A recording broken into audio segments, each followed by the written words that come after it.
Kan ons vir die Here dankie sê met 'n lekker hande klap? Yes.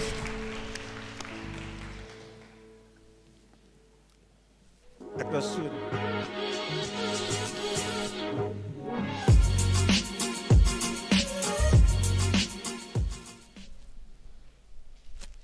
Dis 'n hard ding.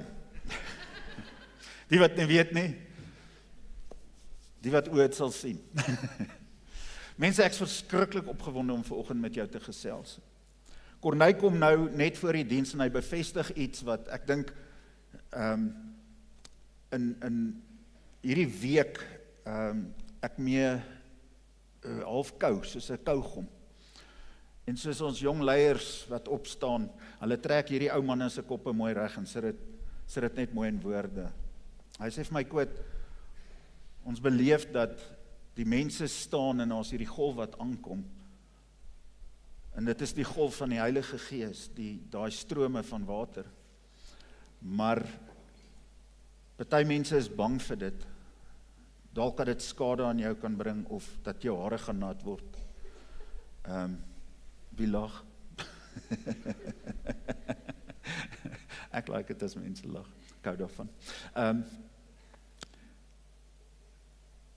Maar jy ontneem jouself van geweldig baie.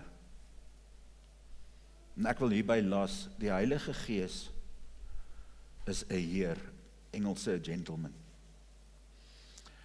Hy gaan nie om teen jou opdring nie. Hy is die sagste stem wat jy kan hoor. Dis hoekom jy moet in hom instuier, jy moet in hom in, die Engelse het 'n mooi woord, hulle sê lean into him, in jou oor.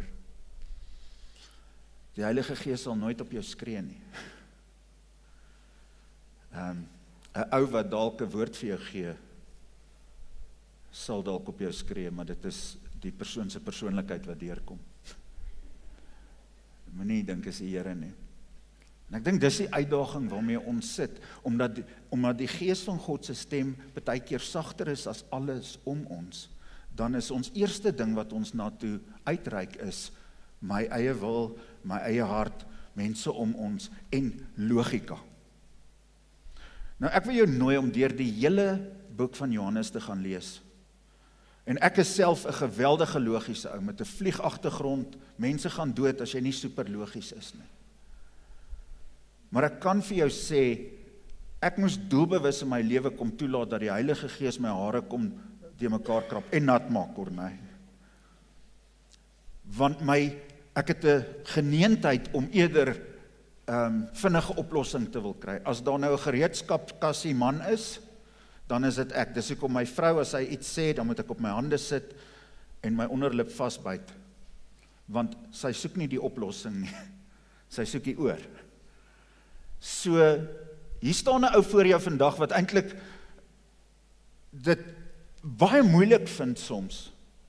En doelbewus moet gaan stil staan en sê, ek moet eers met die Here gesels oor hierdie, en as ek die oortuiging van die Heilige Gees het, dan sal ek seker goed doen.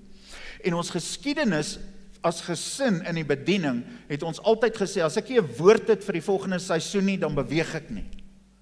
En ons het 1 jaar in Kameeldrif, toe sit ons en is al tyd wat ons regeringsplanne moet voorlê, en daar's druk, en ons gaan op 'n span wegbreek, en ek sê vir die ouens, mense, ons het die woord van Doxa Deo vir hierdie seisoen, maar die campuswoord het ons nie.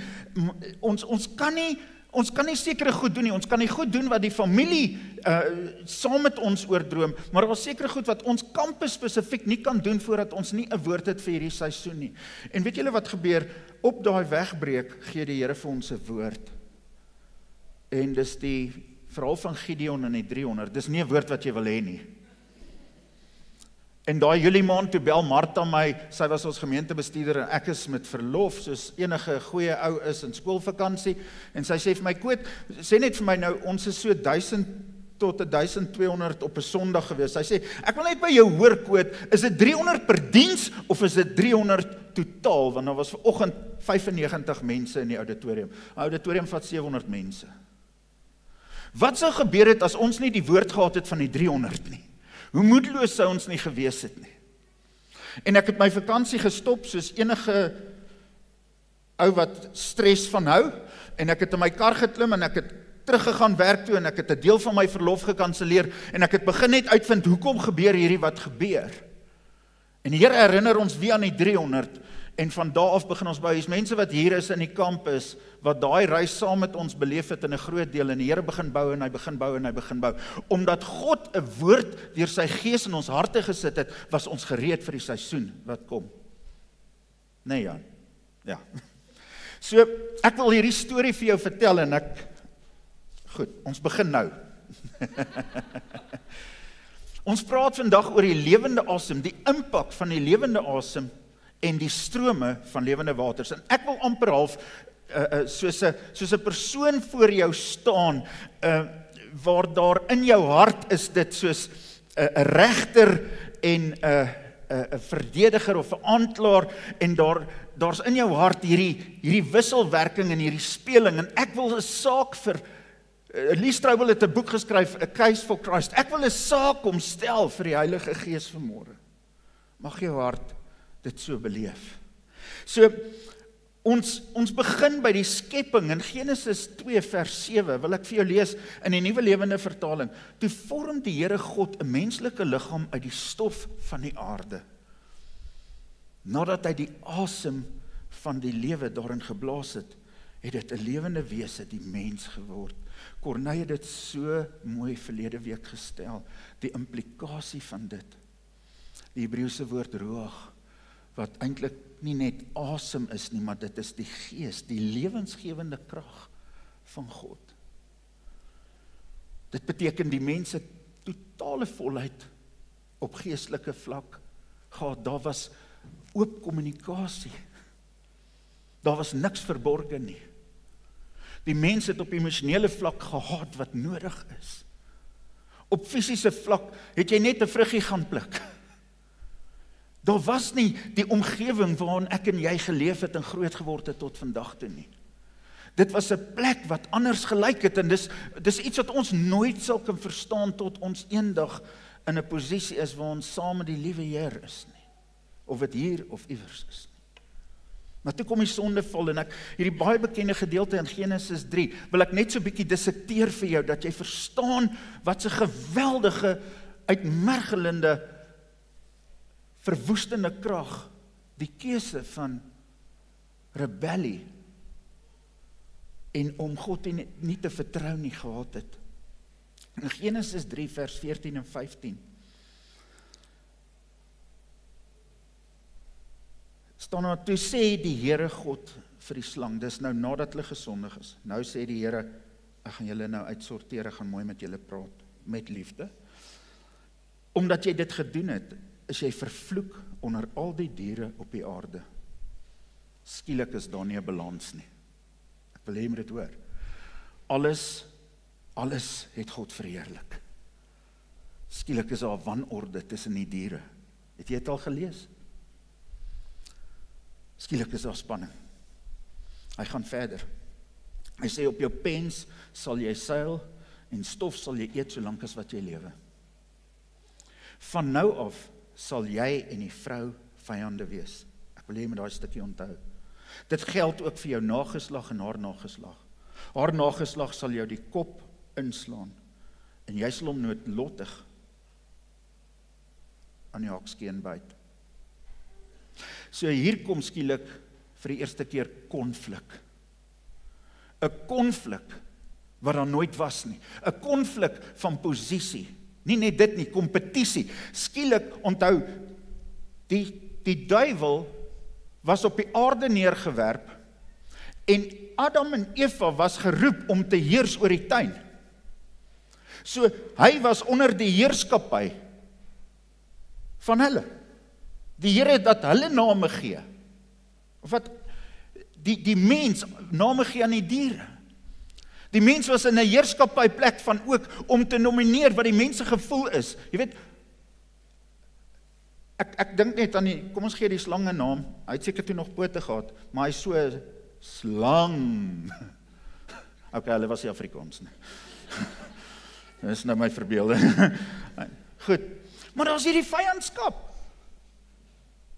En die ding is vir die eerste keer, nou was ons verlede week, was ons in 'n posisie, waar al die diere is onderhewig aan dit wat ek doen, en wat ek sê, en skielik is daar hierdie ene, wat my gaan treiter, wat my gaan uithaal, en wat skielik in my kop, nie net my kompetisie is nie, maar partykeer bo my kan inklim, want ek het geval vir sy leuns. Dink jy het nog 'n toepassing vandag op die mensdom? Absoluut. Dit het. Die volgende ding in vers 16, wil ek vir jou lees, hy het vir die vrou gesê, ek sal jou swangerskap moeilik maak, en met pyn en lyding sal jy kinders in die wêreld bring. Jou begeerte sal na jou man wees, maar hy sal oor jou heers. Daar skielik 'n hiërargie ontstaan, waar die man en vrou saam 'n eenheid was. Skielik is die man nou verantwoordelik vir die vrou, en as jy die Midde-Oosterse kulture verstaan, dan sê jy verstaan is nog baie sterk daarvan toepassing. Islam is een van die beste uitdrukkings daarvan. Dis absoluut 'n kultuur van hierdie vrou is onder 'n man se emosionele toestand, sy fisiese toestand en sy geestelike toestand verdoem tot hy is die plafon van haar lewe. In die ou dae het hulle altyd gesê, vir 'n goeie blonde vrou soos myne, kan jy 3 kamele en dalk 2 gewere kry. Jy hoor? En dan moes daar hare gekam gewees het. Skielik is daar hierdie onenigheid wat selfs in die diepste vertrouensverhouding tussen 'n man en vrou, is daar nie eenheid nie, en daar's die hele tyd hierdie veg teen my natuur. Want hulle is eintlik gemaak om mekaar lief te maak, om mekaar lief te hê en mekaar op te bou. Dit veroorsaak verlies in verhoudings en wanhoop. En dan in vers 17 tot 19. Vir die mens sê hy, jy het jou deur jou vrou laat ompraat en van die vrugte geëet wat ek jou verbied het om te doen. Daarom vervloek ek hierdie grond. Jou hele lewe lank sal jy met swaar kry sukkel om 'n bestaan daaruit te maak. Ek sal vir jou dorings en distels oplewer. Dit. En jy sal van die plante van die veld eet. Jou hele lewe lank tot die einde van jou dae sal jy met moeite werk om iets te hê om te eet. Aan die einde van jou lewe sal jy weer terugkeer na die grond waaruit jy geneem is, want jy is van stof gemaak en jy sal weer stof word.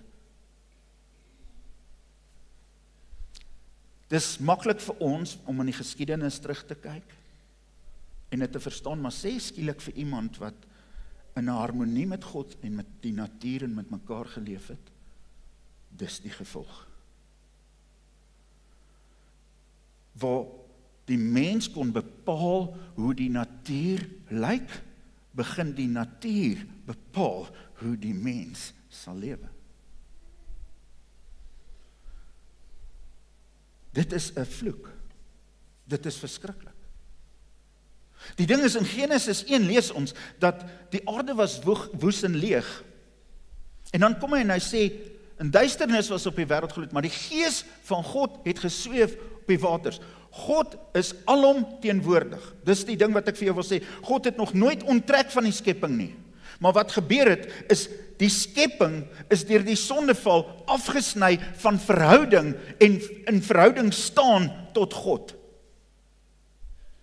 Baie ouens sê, in die hel is die Here nie. As God alomteenwoordig is, dan is hy ook teenwoordig in die hel. Hy is net nie nice in die hel nie. Dis die plek waar jy sy moeilike kant sien. Jy verstaan wat ek sê? My ouma het altyd vir my gesê, Koet, die Here weet wat jy doen, dan skrik ek. Ek weet nie hoekom ek geskrik het nie, ek was 'n soet kind. Maar die hele openbaring van God het geskuif van 'n geestelike openbaring na skielike fisiese openbaring. En God kies vir Abraham en hy sê, ek gaan jou nageslag gebruik om weer te wys wie ek is, maar ek gaan dit nou fisies vir jou doen. Ek gaan my spiere bot, ek gaan my liefde vir julle wys, sodat julle met julle oë en julle harte en alles dit kan sien, sodat wanneer die tyd kom, wanneer my seun kom, en wanneer die volheid van die tyd plaasvind, en hy weet wanneer my gees in julle kom woning maak, wanneer jou hart weer oop gaan vir inspraak in my lewe, dan gaan jy 'n verwysing hê van wat God se karakter is. Dis hoekom in Deuteronomium 31 vers 6, wees sterk en hou moed, sê die Here vir Josua in die volk, toe hulle teen die Amorite moet veg. Moenie vir hulle bang wees nie, die Here julle God sal met julle wees. Hy sal julle nie in die steek laat nie, en julle nie verlaat nie. Wat gebeur is, God is fisies daar, maar hulle kan hom nie sien nie. En die sondeval het gemaak dat ons na onsself en mekaar luister. Dit is ons eerste plek wat ons na toe gaan. Die Engels sal sê, ons go-to. En God moet eintlik kom alles tot 'n halt bring. Hy moet vir hulle soos 'n in die woestyn soos 'n vuurkolom in die nag gee en 'n wolkkolom in die dag, sodat hulle net kan sien God is met ons. Maar hy's met ons. Maar hier weet ons nie hoe lyk sy heerskappy nie. Dink jou in. Dit is om hopeloos te wees. Dis om hulpeloos te wees. Toe Adam en Eva vir die eerste keer gekonfronteer is met die dood. Dit is 'n saak wat geen goeie einde kan hê nie. Dan kom Dawid wat sporadies baie keer onder die krag van die Heilige Gees gefunksioneer het. Hoor wat sê in Psalm 139 vers 7 tot 12. Hy sê, waarheen kan ek gaan? Weg van die Gees? Waarheen kan ek vlug? Weg van die teenwoordigheid? Klim ek op na die hemel, U is daar. Gaan lê ek in die doderyk, U is daar. Neem ek die vlerke van die dageraad, gaan lees dit, gaan woon ek by die einde van die see.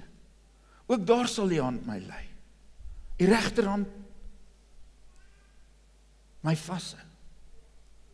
En ek sal sê, as duisternis my maar net wil verberg en die lig om my nag word, is selfs die duisternis nie vir die donkerte nie.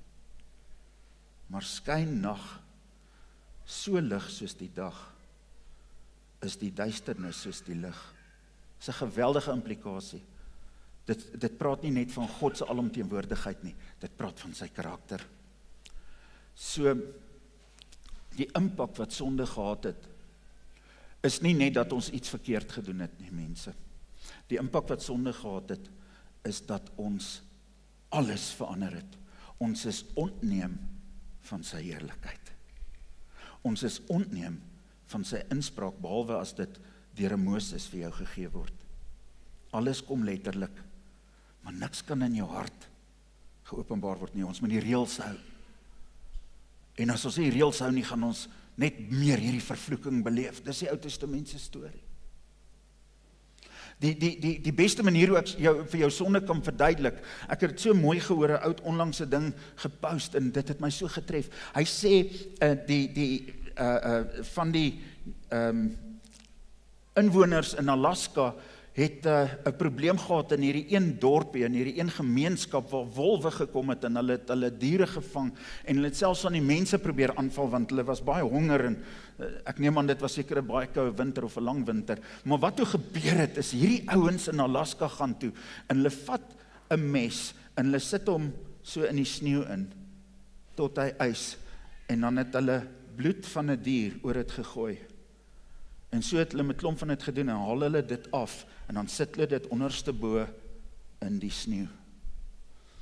En dan plant hulle 'n mes vol bloed met ys op ook. En wat sal gebeur is verskriklik. Maar ek wil hê jy moet die implikasie verstaan van hoe vernietigend sonde is. Daai diere sal kom, die wolwe, en hulle sal begin lek aan daai ys en hulle sal proe. Hier's bloed. En hulle sal meer en meer lek.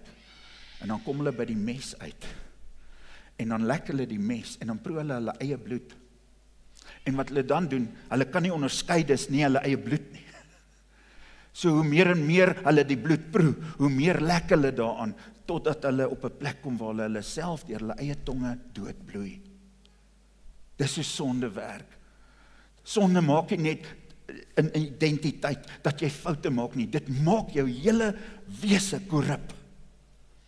En jy's in oorlog teenoor jouself. Jy's in oorlog teenoor God se wil, ja, maar jy's ook in oorlog teenoor jou skepingsdoel. Jy's op 'n selfvernietigingswaan en daar's geen uitkoms nie. Dis hoekom die Here stuur sy seun. En dit is so mooi, die eerste verwysing wat ons hoor van die Heilige Gees wat fisies met Jesus te doen het, behalwe met die swangerskap van sy ma en sy tannie. In Matteus 1 vers 18, dit is hoe Jesus Christus gebore is. Maria, sy ma, was verloof aan Josef. Nog voor hulle getroud is en hulle intiem verkeer het dit gebleik dat sy verwagtend was deur die Heilige Gees. Wow. In Matteus 1 vers 23 is die volgende ding, waar die engel met haar praat. Die maagd sal swanger word, sy sal 'n seun geboorte gee. En die mense sal hom Immanuel noem. Sy naam gaan wees, die Here is met ons. Dis die eerste openbaring. So as mense van hom gepraat het op daai tyd, dan sê hulle, die Here is met ons, het by ons kom woon. Dis 'n doelbewuste uitreik na die mens om te sê, hier kom iets. Sy belofte, net voordat hy gekruisig is, in Johannes 16 vers 7, en verder, hy sê, nog baie dinge het ek om aan julle te sê, maar julle kan dit nie nou nie dra nie. Wow. So julle het nie die kapasiteit nie. Daar is 'n tyd van openbaring tot openbaring. Jy moet eers hierdie openbaring snap wat ek vir jou gee. Dan is jy gereed in jou hart om die volgende te ontvang, want jy kan dit nie snap as dit nie so is nie. So duidelik word daar gepraat van 'n verhouding. Maar wanneer hy gekom het, die Gees van die waarheid, sal hy julle in die hele waarheid lei. Intimiteit. Want hy sal nie uit homself spreek nie, maar alles wat hy hoor, sal hy spreek en die toekomstige dinge aan julle verkondig. Dit is nie net intimiteit nie, dit is verhouding van vertroue. Hierdie woord het tot vervulling gekom en ek wil vir jou spesifiek lees in Handelinge 17, vers 25 tot 28. Praat Paulus daar, hy's op die Areopagus, dis waar al die gode is in Athene, en daar's hierdie vreemde God, en hy staan by almal verby, en hy gaan nou met al hierdie ouens praat, en hy verduidelik, en hy praat van Jesus, en hy sê, dit is hy, wat aan almal lewe gee, en asem. Met die sondeval het ons lewe gehou, maar ons asem verloor. Jesus het gekom, en hy het gesê, ek gaan jou lewe nie net uitstel tot 'n sekere tyd nie. As jy in my is, sal jy vir ewig lewe. Amen. En jy sal my asem hê. Dis die belofte, en hier het dit tot vervulling gekom. En uit een mens het hy al die nasies van die mensdom gemaak, om die hele aarde te bewoon. Hy het vir hulle vasgestelde tye gegee en grense vir hulle woongebiede bepaal, sodat hulle God kon soek. Hoor mooi, kon soek. En miskien na hom sou uitreik en hom sou vind, aangesien hy nie ver van een van ons is nie. En hier kom hy en hy sê, want deur hom leef ons, beweeg ons en bestaan ons. Leef ons identiteit. Beweeg ons skepingsdoel. Bestaan ons autoriteit. Hy kom vervul dit in my en jou lewe. Ek wil vra dat jy vir net so kort stukkie, net 'n bietjie dink. Is jy besig om te leef vanuit die Gees? Of is jy besig om nog met die tuin van Eden se gedagtes te sit na die sondeval? Is jy besig om te beweeg in die ritme van die Heilige Gees? Of is jy nog op 'n plek waar jou ritme self, figure dit maar uit, en die Here moet my maar net help? Die ou sê ding, dis nie in die Bybel nie, God seën 'n poging. Mense, dit staan nie in die Bybel nie. God seën gehoorsaamheid, en hy verlang na verhouding. Jy kan alles vir die Here doen, as dit jou eie uit is, beteken dit niks. Jesus het nie gekom sodat ons 'n nuwe stel reëls kan hê nie. Hy het gekom dat die oortuiging van sy wet, vanuit ons hart lewe, en dat sy asem in ons lewe is, sodat ons kan heerskappy instaan, wat ons opgegee het in die tuin van Eden. Maar ons, as ek en jy dit nie begryp en dit nie leef nie, dan beteken dit vir jou niks. Dis soos daai storie van die ou wat op die skip gegaan het, ek dink almal het dit al geken, en dan het hy vir hom 'n loafbrood saamgevat, en dan eet hy die een dag, die volgende dag, en op 'n stadium toe sê hy, hierdie bootreis is baie lank, en hy moet nou net 'n halwe sny brood eet, en toe by die tweede laaste dag, toe kom hy by die eetsaal, en hy sê, hoorie, wat gaat hy aan? Hulle sê, nee, maar dit is ingesluit in hierdie bootrit. Jy kan eet soveel soos jy wil. Van julle wat al op 'n bootrit was, maak jouself gereed as jy nog wil gaan, jy tel so tussen 3 en 4 kilos 'n week op. Lekker kos. Maar daai ou het geweet hy's op die bootreis, maar hy het nie met bewustheid geleef dat alle kos op daai boot verniet is nie. En baie van ons Christene erken die Heilige Gees, maar ons lewe nie van die Heilige Gees nie. En dit beteken vir jou sweet blou nothing. Niks. Nada. Vir my om die Gees van God te ken en nie vanuit hom te leef nie, is ek slegter af as 'n persoon wat nie eers weet hy bestaan nie, want dan voel ek nog skuldig ook. Goed. So die ding is, identiteit sonder intimiteit vat jou altyd na wanorde en selfheers. Die kruis het gekom om ons identiteit te herstel. Maar die Heilige Gees het gekom om ons heerskappy te herstel.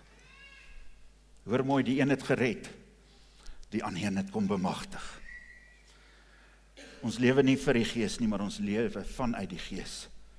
En dit moet altyd ons lewensingesteldheid raak. Die tweede deel, 'n korter deel, is die strome van lewende water. Dit is wanneer die pneuma van God in my is, dan begin alles verander in my lewe. En ek begin my hart belyn, en dan het ek behoefte om my raak te sien. En ons gaan in die toekoms daaroor gesels, en ek wil nou nie oorgaan na daai area toe nie, maar hoor net hierso, Johannes 7 vers 38 is my een van die mooiste gedeeltes. Op die laaste dag, die groot dag van die Hittefees, the Feast of Tabernacles is die Engels, want dit is, die Heilige Gees het gekom om saam met ons te tabernakel in jou hart. So, dis die vervulling, het Jesus daar gestaan en uitgeroep, as jy dors is, kom na my toe en drink. Die een wat in my glo, soos die skrif sê, riviere van lewende water sal uit sy binneste vloei. Dit het Jesus gesê oor die Gees wat die mense wat in hom glo sou ontvang. Want die Gees was nog nie daar nie, omdat Jesus nog nie verheerlik was nie. Ek wil vir jou sê, Jesus se groot doel was om verhouding tussen die Vader en die mens te herstel. Die sondeboet is net die gereedskapstuk gewees. Dis net om die blok wat die verhouding verhoed weg te vat. Jy kan nie jou lewe baseer op die kruis nie. O, daar's bevestiging. Jy kan dit nie op dit baseer nie. So,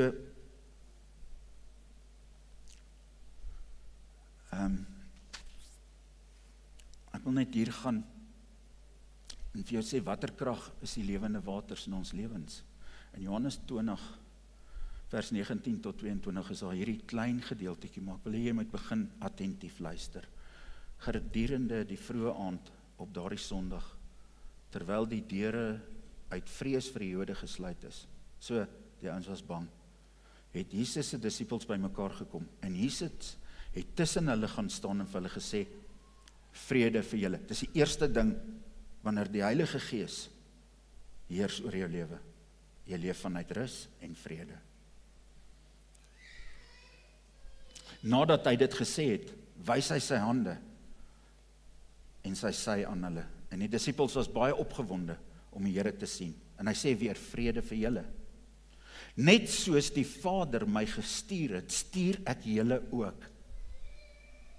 Nadat Jesus dit gesê het, het hy oor hulle geblaas en vir hulle gesê, ontvang die Heilige Gees. En hoor wat is die gevolg daarvan? Sit nou daai metertjie op in jou kop.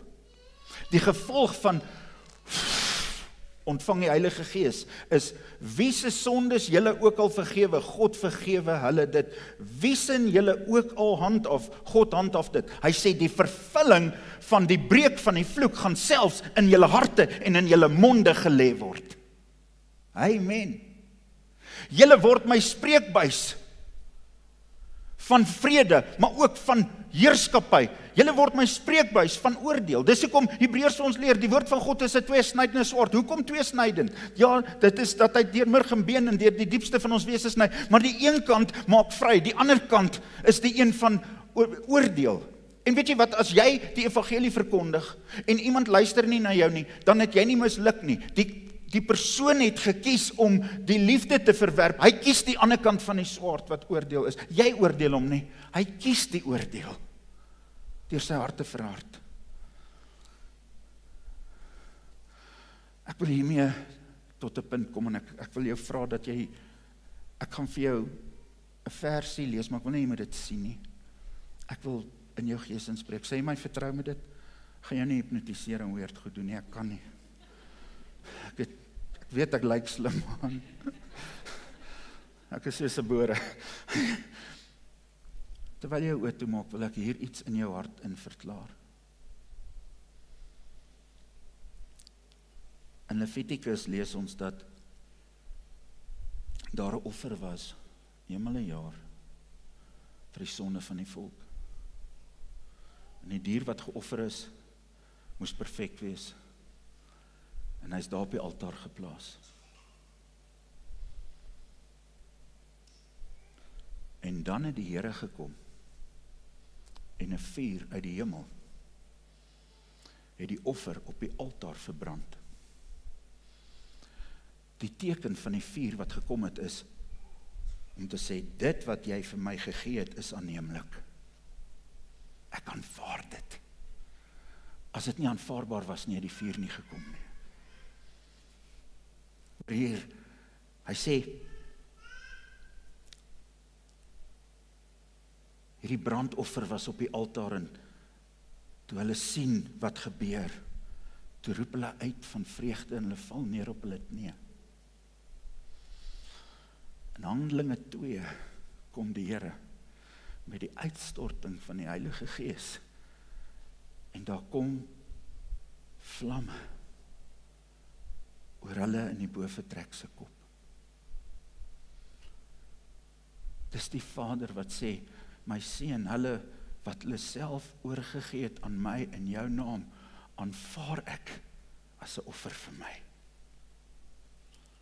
Dis hoekom dit het een keer gebeur en nie weer nie. Ek wil vir jou sê, as jy in Christus is, Jesus het gesterf, sy bloed het vir jou gevloei. Maar wanneer die Gees in jou lewe kom woning maak, en wanneer jy die dooping in die Heilige Gees ontvang, is dit die erkenning van, nie net ek is aanvaar nie, dit is ek is bemagtig.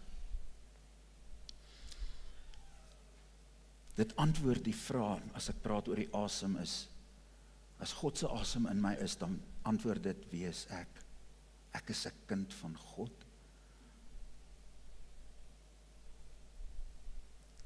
Maar my lewensdoel word ook vasgemaak deur die Gees. Het jy geweet, die Here het 'n spesifieke roeping vir jou, wat hy deur sy Gees wil openbaar. Die persoonlike gevolg vir my en jou, is die shalom wat in jou hart kom bly. Die vrede van God, die heerskappy en sy leiding. Kan jy vandag dit vat? Kan dit jou hart roer? Maar daai strome van lewende water is nie net om jou te vul nie, dit is om deur jou te vloei. Jy sien, ons sê, it takes a village to raise a child. Dit is die teenwoordigheidsmanifestasie van die Heilige Gees in ons omgewing, wat maak dat 'n volgende generasie in areas van oorvloed groei. Ek wil jou vra, of jy saam met my kan bid. Hemelse Vader, my gebed is, dat ons sal verstaan, hoe diep U liefde vir ons is. Hemelse Heer, Ek wil vandag kom en elkeen wat hierdie behoefte het om te sê meer en meer van u inspraak van die Gees. Kom lei ons, kom leer ons. Ons wil by u eerste hoor, want u is die waarheid. Ons wil die gevangenskap teenoor onsself, teenoor ons medemens en teenoor die natuur wil ons kom verklaar. Here, u gee ons die vermoë om weer te kan lewe in verhouding met u. Mag ons dit nie net aangryp nie, maar dors wees daarvoor, soos die disippels. In Jesus Christus naam. Amen. Mag jy 'n week hê gevul met sagte stemmetjies van die Heilige Gees. Dankie, jy kan saam met ons net kyk.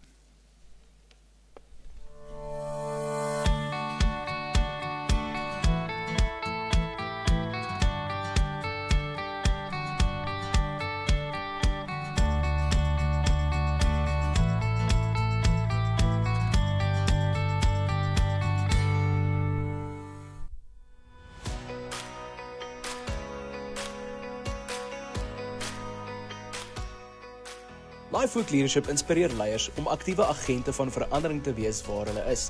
En hierdie jaar wil ons jou uitnooi na 'n inligtingsaand oor Lifehoek Leadership, saam met Dean Retief, die uitvoerende direkteur van The Leadership Storehouse.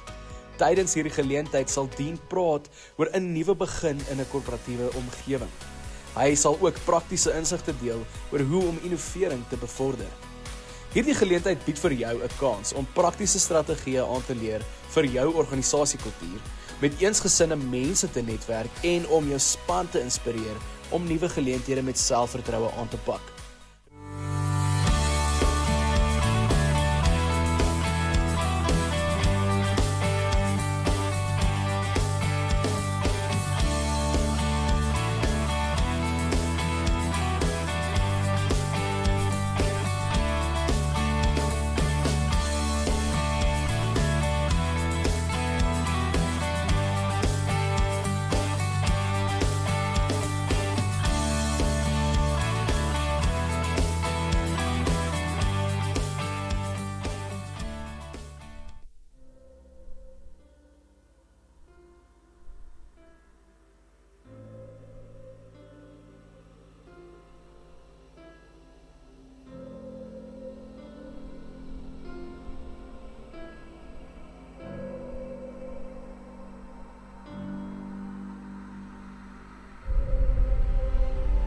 You are the light of the world. A city on a hill cannot be hidden. So let your light shine, not with noise, but with love that speaks louder than words. When you give food to the hungry, when you satisfy the soul of the weary, your light rises in the darkness, and even the shadows begin to glow. Love your neighbor as yourself.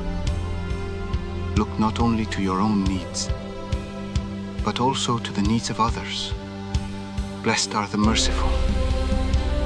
They will receive mercy. Blessed are the peacemakers. They will be called children of God. Do not forget to welcome the stranger. Lest some have welcomed angels without knowing it.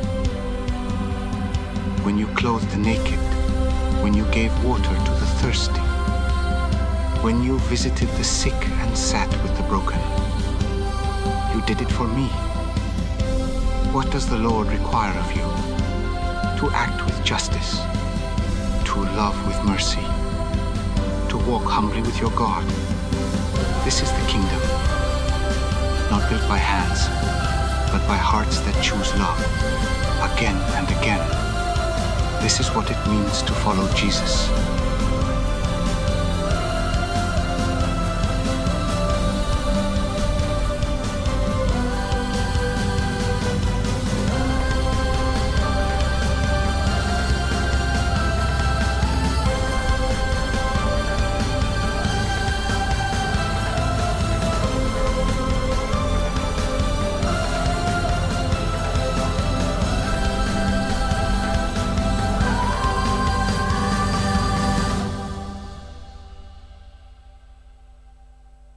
truly I tell you, whatever you did for one of the least of these brothers and sisters of mine, you did for me.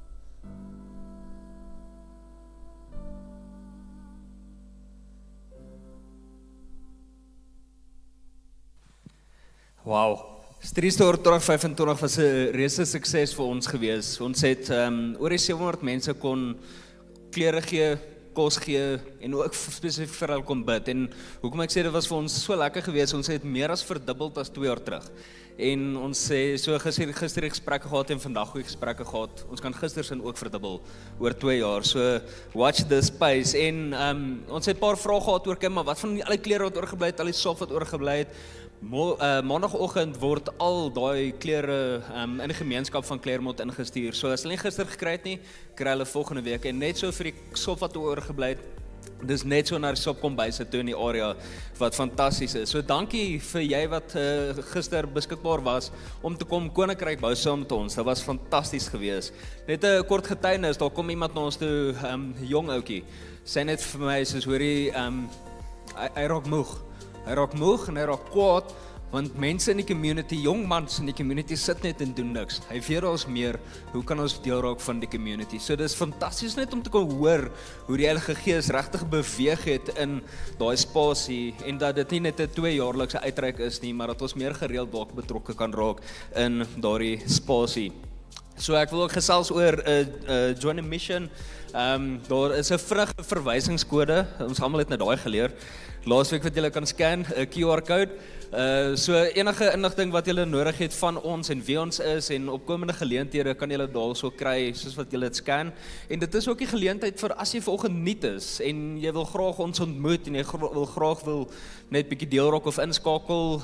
Jy kan my Corneille direk na die diens uitvolg, daar's 'n Join the Mission stasie. Ek wil jou graag daar ontmoet en soos wat jy ons ook kan ontmoet.